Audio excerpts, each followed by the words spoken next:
All right, everyone. Welcome to another quiet episode of Granblue Radio. I don't really know where DJ is. I don't know. I'm not sure. But anyway, this is Vibrating Shape. I'm mostly just keeping up with a few, just mostly in maintenance mode right now. I've been talking about this all month. Just a little bit of a maintenance grind, but there's still stuff to be done. There's an event coming up that we're going to be talking about today. If I can figure out where DJ is, I can. I don't know. Well, we'll figure things out. So anyway, welcome to Granblue Radio. This is Vibrating Sheep. Normally I would be introducing DJ, my first officer and friend. But like I said, I don't know where he went. So what are you doing with my monocar? Grand from Grand Blue Fantasy.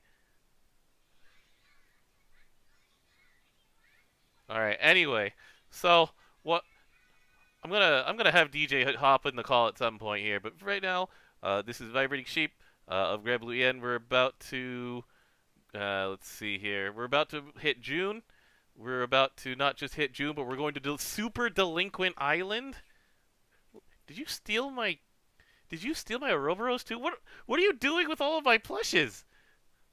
Hey, this one I bought for you. Wait, that one's yours actually, I think. Well, it's yours, but I bought it for you. Okay. This one's yours, but this one's not yours. Where have you been getting put them back where you found them. Jesus, I Okay, let you into my house and you just steal my plushes. You just stick them into. Where's Ben? This is where I'll stay. That's all right. That's distressing. Anyways, hi everybody. All right. Uh, so DJ, since I'm always on a headset mic, we are not on we are not in a very easy situation for you to do radio while in the same room as me. So I'm gonna kick you out of my room and have you join from your phone. Does that work? Does that not work? I need to grab my headset then. Okay. Also, my phone's at 20%, so let's see how that goes. Well, we'll make this a fast episode then. If you disappear, then I'll have to make it even faster. Give me a sec.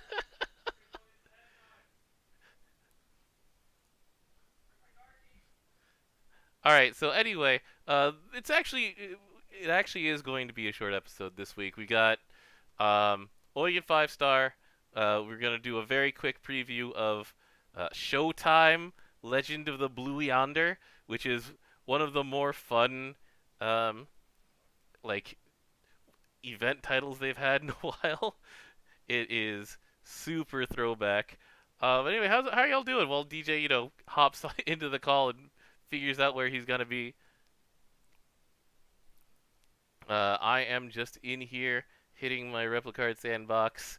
Like I said, we're excitedly waiting for what's gonna be waiting for us um, in June because it is about to ramp up into high shenanigans season for Granblue Fantasy, where well,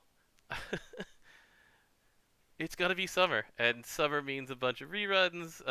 It's going to be a bunch of like the swimsuit characters coming in, and slowly trickling back into this whole deal right here. Hold on. And yeah, like it's gonna be a wild time in GBF as they start getting people out of their anniversary exhaustion and into summer mode. I have full faith in swimsuit Urias. Oh my goodness. I mean, I don't have faith in anything. I will almost never be able to predict what they have in mind next. Um, Everybody's calling for an SSR show due to the event preview. Um, where is this like jail show? This is him in his normal pose, but instead of wearing his white jacket, he's just wearing a prison jumpsuit here. Is the upcoming Dread Barrage going straight into Unite and Fight? No, they are a month apart from each other. Sadie Satran? Shady Satran. So yeah, June's gonna have Dread Barrage. July is going to have Unite and Fight. Um, and yeah. All right, DJ. I can't believe you're making me do this in your own house. Uh, what do you mean? This is like par for the course for me, and you really do sound like you're just right there with this mic. It's great. I see another mic in front of me. We could have just done that. Oh, All right, bring it now. over. Come on, just bring over the mic. We're gonna plug that thing and we'll do this. Okay, fine. Bring it over. Bring it. We'll do this on the fly. All you Give need me to a do is sec. unplug my Blue Yeti and bring it over here. Anyway, Okay. so he can't really tell is Tsubasa's new skin an Akira reference. He's doing the Kaneda slide. So I mean, in the art, yes. In all other ways, it's just him in a regular ass Bo Suzoku outfit. All right. So yeah, we've got Showtime, The Legend of the Blue Yonder coming up, and everybody's focusing on the fact that there's this new character named Domon. Hold on. Ugh. Ugh. All right, we're plugging this in, and we're trying to make sure that we're plugging in a live mic at the same time. Hold up. Ugh. Do. Let's make sure and see if we can switch this mic on the fly properly. Do.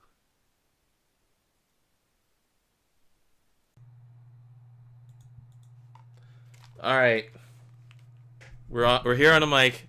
Can you hear me? Can everybody hear DJ? Try talking again, DJ. Hi. I'm here. Yeah, we can hear you. I see my voice lines. All right. So all right, the agenda for today is pretty short. Like I said, and we're gonna start with something that we've been waiting for at least a year. And we were talking about it earlier this month because, well, it's been a long time coming. There was some, actor absence issues. Yeah. R.I.P. Mr. Fujiwara. But, all right. So, Eugen 5-star. You played around with him more than I did, actually. So how did that go? I haven't gotten him to level 100 yet, but the early returns are promising. So, all right, let me get this in the right order for once. So the new CA, they already had adjusted his CA so that he's an Ultima gun. So Earth attack, double attack. That part was fine. Nothing super impressive anymore. Now he adds hit to Earth defense stackable. How much does it go up to? 40? It goes up to, I want to 30. say, let's see what number he goes up to now.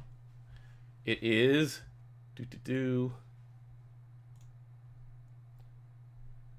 it goes up to 30% defense down. That's still good enough? And unlike the AK-4A that he's clutching, it actually lasts for more than 10 seconds.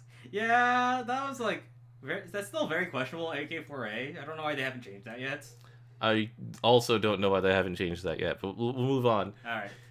But yeah, so the CA upgrade, nothing to really write home about. It's fine. It's whatever. Okay, and then level 90, one of the biggest complaints that we had about him, this dodge and counter ability that cost a bunch of meter. Well, number one, it no longer costs meter, so that was one of the biggest requests that we had. It used to cost 30%? It costs 30 meter. Why? It still costs 30 meter if he's not 5-star. I mean, get him 5-star, I guess. Yeah, so get this guy to 5-star. We've got so he dodges and counters more than before. He goes up to 4 times over those 3 turns. Mm-hmm. He also gets a 100% chance to crit for 50% damage. So he always crits. It's always a good buff. And he gives himself Keen. Because why not? Everything needs Keen nowadays if you're going to have to crit on anything. Let's be honest. They never did anything to his buff, so this just got left alone. They think it's fine. I mean, it is fine. You're just giving someone uplift and an ability, more damage. So here's the interesting part. So Headshot, the one that we complained about, where it's 10% boost to his crit damage cap. Okay.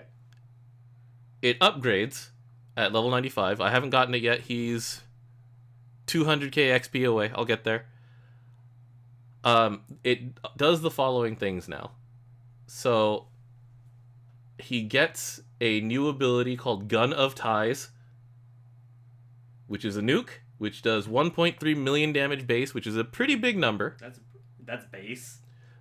Here's the thing: is that it does a 10-turn cooldown nuke, so we'll move that. We'll move along from there. Okay. But when he presses this button, now stop me if you've heard this before, he gets 5 stacks of a unique buff. Oh, that's weird. Maybe I have heard this before.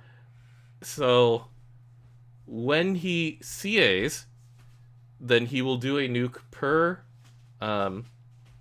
stack of this buff that he has. Unlike Relic Buster, it doesn't consume the stacks. Oh, okay. So what consumes the stacks then? Attacking, where he will do a nuke after attacking, which is about 600k. And man, that's a 10-turn cooldown. Normally, you usually see those like go off at the same time as when it goes back off. And so because of how auto ignition works, then so let's just say you hit Gun of Ties, right? Yeah. And you get 5 bullets. Then you hit auto ignition. Now you're not attacking anymore. You're CAing. You're only CAing. So he CAs, then he nukes. He still has 5 bullets. He CAs and nukes the next turn. Still has 5 bullets. He CAs and nukes the next turn. And the following things are now true. 1, he's now at his max Earth defense down. Mm-hmm. 2, he still has 5 bullets. Okay, yeah. And we're on Turn 3. 7 turns left on the cooldown. Right. And so he attacks for 5 turns and swings it. But here's the other thing. At level 100, this pattern changes again. Because auto ignition changes. Because auto ignition. So here's one thing. So I actually forgot that auto ignition removes a debuff from him because we discussed this before and we're like, wait, what? it removes a debuff? So yeah, and now it'll remove all of the debuffs on him, which will only, to be honest with you, be relevant on turn 12 of a fight when you're about to hit this button again. What do you mean you're not debuffed at the very start of the map and it's not silence? And so like that, it removes all debuffs from him is a nothing thing, or you'll have to have hit Keelan. Otherwise, this will never matter. Yeah. But Also, you can't do it with silenced. when the buff ends, so at the end of the buff, then the very last CA he gets from auto ignition will have CA reactivate. And this is an interesting part to me. It's because, as far as I know, what they did with the new passive and the new way they did auto ignition was they did this specifically to avoid making it even more busted with the Golden Knight. What do you mean? It's like, oh, look, the Golden Knight will get CA reactivate at the end of this auto ignition. Okay. That's cool and all, but if she has 10 buffs. 15 buffs. Oh yeah, 10 is for Monica, I think. No, I was thinking of the bow. Oh, okay. The Yggdrasil bow. Yeah, all right. Bow. Well, whatever. Yggdrasil's stick, the staff. Yeah. All right, and then so like this leads to a couple of really fun play patterns and things like that. But it's also overall, it's just interesting that they took parts of the Relic Buster design and just gave it to a character, and people are like, this is good. Hey, look, man, Relic Buster also use guns. Come on. Yeah, that's true. Yeah. So anyway, overall, this just looks like a lot of fun, and I'm going to enjoy playing it in like medium length fights, which is something that Eugen used to be really bad at. You usually just draw him for the first 5 seconds or nothing else. The first 5 to like 20 seconds was Eugen's job, and now there's more to do. So yay! They didn't go all the way overboard, but they made it interesting and fun. And it kind of reminds me of how they did Eustace. Mm-hmm. And I'm okay with that. No, only Earth used this. Anyways. Yeah, the poor Earth Eustace. Alright, so, that's Eugen 5-star. I also really enjoy the story that they wrote for this. It's a story that hits closer to home than any of the other grand 5-star ones, given that what the grand 5 stars are Eo, Rackham. Look, Rackham found this gun in the basement. Rackham found a gun in the glove compartment. Orchid had Parazonium installed in her hands. Yeah. Eo's was actually okay because that one was about her and her relationship with her mom. Cat's was her mentor. Yeah, it was about her mentor. It was kind of forgettable. Burglays, and then she took. Did she kill her? I forget. Anyways, now she has burglays. Anyway, the point is that Eugen's is the best story of these so far. I really like that one. Yeah, the Black Knights was pretty good, but this one is a like good follow up to main story. It follows up on a lot of that. It follows up on the Black Knight story, and it doesn't try and heal everything all at once. Mm-hmm. So I think it's really good. You mean there's progression at natural rates? Yeah, there's progression at a normal rate where they are like, look, we're never going to be the same again, but we can try to move forward. Yeah. And it's yeah. All right, so that's Eugen. The last topic for today. Showtime starts very soon.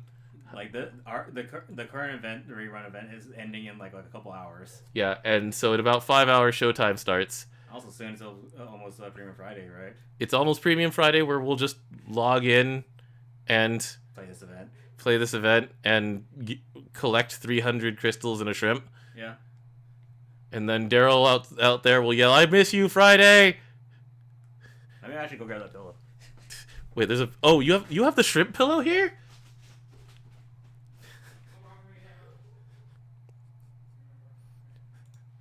Oh my god, he ran off to get the shrimp. These are strange delays that happen when you're actually in person. Did you actually wear that on the drive down here? No, I didn't wear it on the drive. I was gonna say. But it turns into other things. Alright. So. Keep going. We've got this new event coming. I was talking a little bit about how this outfit for Tsubasa looks dope. Oh, that was really cool. Do you think that it disqualifies him from getting a new character version? No, not necessarily. Okay. Because usually, anytime we have an event, literally, is when we also get a new character. All right. At the end of the month for premium. So which of these friends becomes playable? Because this event is about Sho being accused for a crime he didn't commit and trying to escape from Los Angeles Juvenile Supermax Detention Island.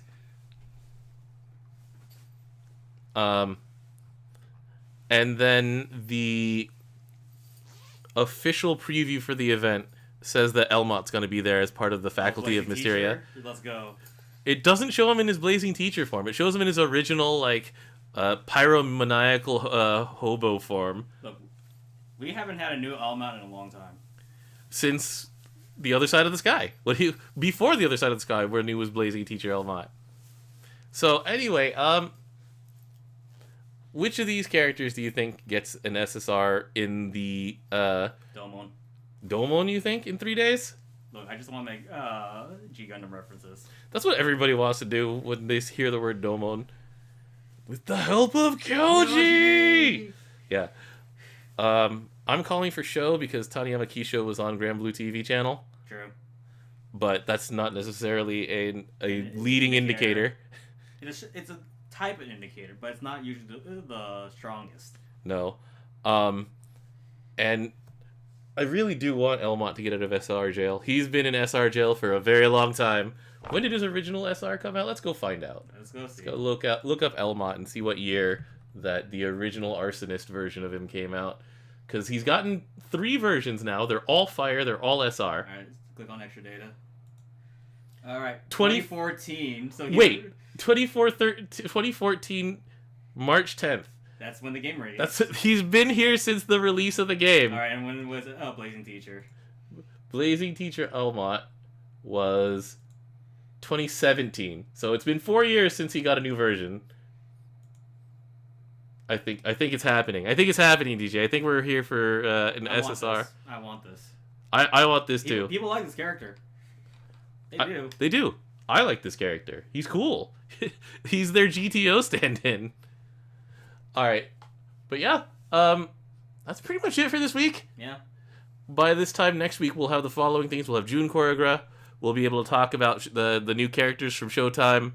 We'll be able to figure out whether or not this flag is an axe or a spear or a sword or a staff. What was the update that was happening earlier this week? Which update? Oh, it was a few. So we had maintenance, and there was very little to note in it. So here's what happened after maintenance. It was terms of service update, Yeah. which we can't read. Yeah, I remember that. New contact form, which includes an FAQ. That we can't read. I can read it, but yeah. Mirage Makers. Yeah, that's true. Mirage Makers can't be equipped as summon skins, which is something they announced a while ago. This one is a pure bookkeeping thing. So, for example, you know how Desperia, when it levels up, it already has light attack, it already has a dark attack, and then it adds dark skill cap up, right? So the dark skill cap up was a star skill. Yes. But it was wrapped into the dark attack up before. Yeah, and it used to look really weird trying to figure out what's actually happening. Yeah, so the dark attack up portion of it was affected by Hades, but the skill cap up was not. Yes. And it was all very confusing. So now they've just split it into two different skills. And they've done that for all of these things, and that's it. There's no change to... Yeah, there's no change to the weapons themselves. It is purely a display thing and a bookkeeping thing. Yeah, well, that was actually more helpful for like newer people, really, because otherwise you're just getting confused. Why is this a star? Yeah, it's just removing things that are confusing.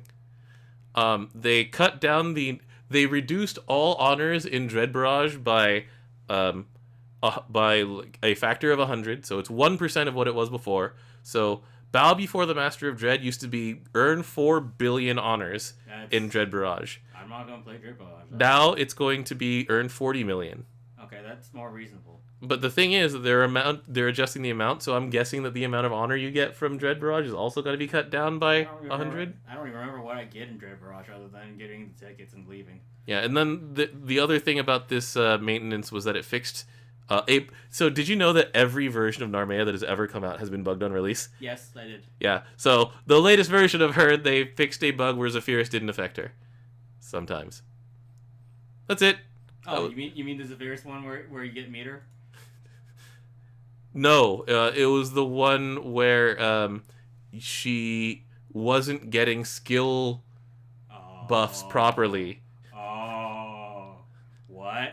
Yeah, she was not getting them properly. When she was attacking off element, then it was like, oh, she's not a wind character. It's like, what? Hold on. So that's weird. Yeah, it was buggy. They have fixed it.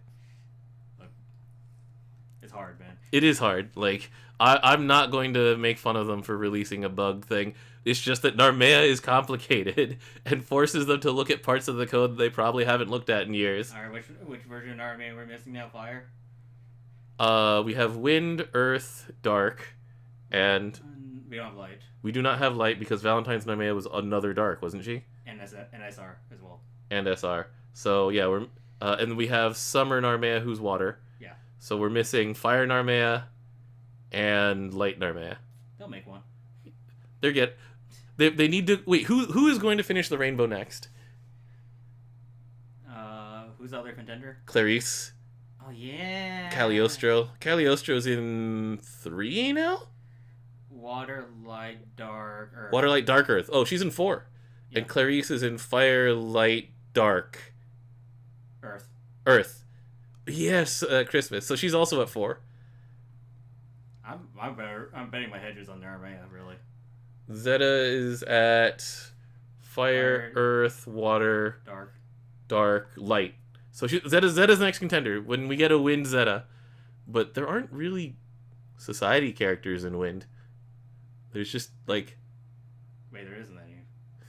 There's no society characters in wind that I remember. Yeah, they're just not there. Oh well. All right. So anyway, the easy money's on Zeta, but I would give it at least another year for that. Year or year half. Yeah. The dark horses are the alchemists. All right, anyway, we'll see you next week. Yeah, I'll be back at my house. He will be out of my house. Good night, everyone. Get out of my room, EJ.